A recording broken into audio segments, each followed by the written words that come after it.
Shalom, berjumpa lagi dalam Renungan Harian HKBP Maranatha Rawalumbu.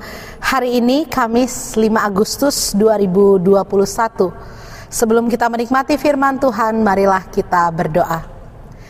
Kasih karunia dan damai sejahtera dari Tuhan Allah Bapa kita dan dari anaknya Tuhan Yesus Kristus menyertai kamu sekalian. Amin.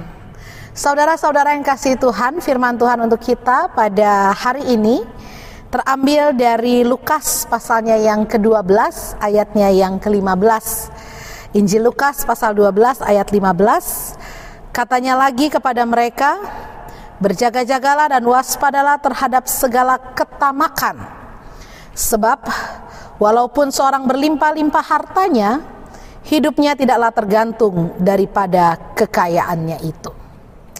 Saudara-saudara yang kasih Tuhan, kalau kekayaan menjadi sesuatu yang mutlak, jaminan untuk membuat hidup kita bahagia, saya rasa tidak ada orang kaya yang mati bunuh diri, atau mengalami depresi, atau mengalami tekanan batin yang hebat, atau hidupnya sakit-sakitan. Tapi pada kenyataannya saudara, bahkan selebriti dunia seperti Michael Jackson yang ketenaran dan kekayaannya sudah mungkin dikenal oleh banyak orang, dia terserang depresi sehingga harus meninggal dunia karena overdosis obat yang dia minum. Kita lihat juga bahwa banyak kasus bunuh diri yang dilakukan oleh orang-orang kaya. Karena apa? Karena mereka depresi. Dan itulah yang menjadi bukti bahwa kekayaan itu bukanlah suatu hal yang mutlak untuk bisa membahagiakan kita. Dan oleh sebab itu Yesus Kristus berkata, hati-hati bukan terhadap kekayaan. Karena apa? Tidak ada yang salah dengan kaya, tetapi biasanya yang membuat orang kaya itu jatuh ialah ketamakan. Ya. Jadi kekayaan itu seperti katanya, seperti kita minum air laut. Makin diminum makin haus. Saudara coba kalau lagi haus minum air garam, maka apa yang terjadi? Yang terjadi adalah kita akan semakin haus dibuat oleh air garam itu. Nah, ini yang diwaspadai, atau Yesus Kristus menyuruh murid-muridnya untuk waspada. Hati-hati dengan ketamakan. Ketamakan, terutama ketamakan akan harta. Karena apa? Ternyata harta tidak bisa membuat engkau selamat. Harta tidak bisa menjamin ketentraman hidupmu. Harta tidak bisa membahagiakan engkau.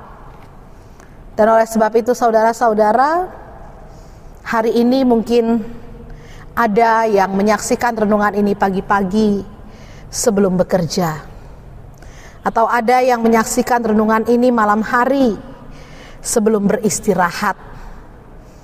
Mari katakan pada diri kita bahwa yang mau berangkat bekerja, Tuhan ajar saya bukan mengejar harta hari ini, tetapi ajar saya untuk bisa membaktikan diri pada pekerjaan saya.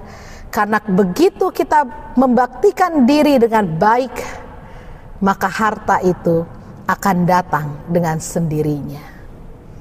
Ya, jadi prinsip-prinsip pengusaha besar itu, mereka bilang, jangan pernah cari uang, biarkan uang yang cari kamu. Apa yang kita cari? Yang kita cari harusnya kualitas peningkatan diri kita, bagaimana ilmu kita, bagaimana kecakapan kita, sehingga ketika kita sudah cakap, ilmu kita banyak, kita dikenal orang, maka orang itu yang akan datang menawarkan pekerjaan dan berbagai harta untuk kita miliki. Tapi ingat, jangan sampai kita jatuh pada ketamakan, ya. Jangan sampai kita jatuh pada ketamakan. Karena apa? Karena kita, kalau bahasa sini ya, bakalan capek sendiri. Ya, harta dikejar gak ada habisnya. Karena itu cukupkan dirimu dengan harta yang Tuhan berikan. Dan fokuskan hidupmu bukan untuk mencari harta, tetapi fokuskan hidupmu untuk menuruti perintah Tuhan, mengasah kualitas dirimu. Supaya apa? Supaya ketamakan itu jauh dari kita dan rezeki itu datang menghampiri kita. Tuhan memberkati saudara. Kita berdoa. Bapa di sorga, kami mengucap syukur dan terima kasih untuk firman-Mu yang mengingatkan kami bahwa kekayaan bukanlah hal yang mutlak untuk membuat hidup kami bahagia. Oleh sebab itu Tuhan, jadikan kami orang-orang yang tahu bersyukur. Seberapapun Tuhan memberikan rezeki kepada kami pada hari ini, baiklah kami menerimanya dengan hati yang gembira, tanpa sungut-sungut, tapi hati yang melimpah dengan syukur kepada Tuhan. Bahwa kami masih bisa hidup, masih bisa bernafas, masih bisa sehat. Itu adalah harta yang tak ternilai. Bukan uang itu Tuhan, tetapi berkat-berkat yang daripada Tuhan, itulah yang paling penting dalam kehidupan kami. Terima kasih ya Tuhan. Berkati jemaat-Mu yang menyaksikan renungan harian pada hari ini. Tuhan, berikan mereka semua kesehatan, pelihara keluarga kami semua dengan rezeki yang cukup. Berkati setiap yang studi, Tuhan beri kepintaran. Yang bekerja, Tuhan berkati pekerjaannya, yang berumah tangga, berkati pasangan hidup kami, anak-anak kami, kerinduan kami Tuhan. Berkati yang sakit, Tuhan sembuhkan. Yang berduka, Tuhan hiburkan hati mereka. Yang berbeban berat, Tuhan berikan jalan keluar. Bahkan yang berulang tahun, tambahkan panjang umur, kesehatan dan sukacita dalam hati mereka. Terpujilah nama-Mu Tuhan, dalam Kristus Yesus kami berdoa. Terimalah berkat Tuhan, anugerah Tuhan kita Yesus Kristus, kasih setia dari Allah Bapa dan persekutuan dari Roh Kudus, itulah yang menyertai engkau pada hari ini sampai selama-lamanya. Amin. Shalom, Tuhan Yesus memberkati.